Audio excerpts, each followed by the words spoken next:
And for more on this first face-to-face meeting, we're joined by Michael Kimmage. He's a professor at the Catholic University of America here in Washington, D.C. Let's look at this news conference. A lot of people calling it awkward. It certainly felt awkward watching it. We saw that one moment there. Where do you think this relationship is going? I think the body language was certainly quite awkward. If you look at the words alone, I think that the news conference could have gone worse for both Chancellor Merkel and President Trump. There were some conciliatory gestures on President Trump's part, saying that he was not an enemy of free trade, describing himself as somebody who is not an isolationist, and most importantly, given the immediate context of the relationship, giving a fairly strong affirmation to the NATO alliance. And Chancellor Merkel likewise emphasized the importance of dialogue, that it's better to speak with one another than about one another. So there were words that suggested some degree of convergence, but the body language and some of what they said, of course, describes the divergence that's been there since the election. Right, they certainly they don't seem to be on the same page at all. They're allies laying out their own differing views, but, you know, as you mentioned, NATO, immigration, where do they go from here? What's next?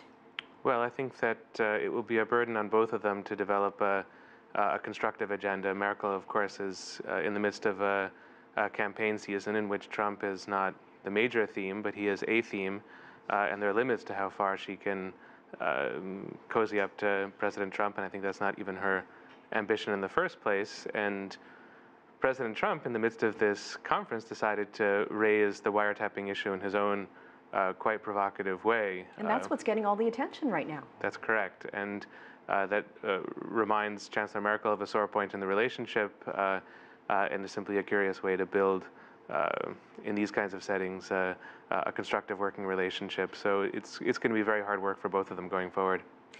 Before becoming U.S. President, Donald Trump did have some harsh words for Angela Merkel, criticizing her immigration policy. Do you see these two countries coming together, or do you think they'll drift apart even further? Of course, they'll continue to see each other at various summits that take place around the world and such. Are you optimistic? I mean, you mentioned it'll take a lot of hard work, but... I think that you have to identify three separate issues. The first is Ukraine. The second is trade, and the third is immigration. I think on immigration, President Trump's words are not binding for Germany. It's a sovereign matter for Germany, and he can have opinions, but I don't think that that really determines a great deal.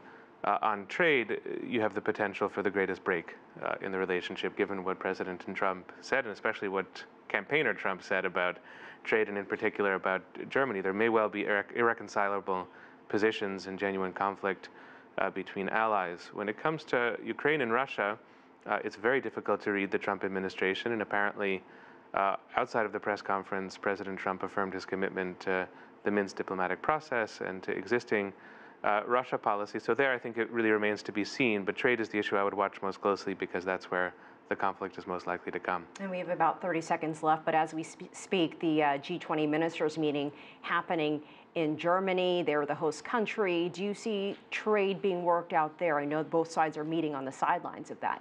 I don't think anything is going to be worked out in the short term. I think it's going to be a tempestuous period for the next couple of months, and if there is some kind of agreement, it's going to come only over time. All right, Michael Kimmage, thank you so much for your insight. We appreciate you joining us.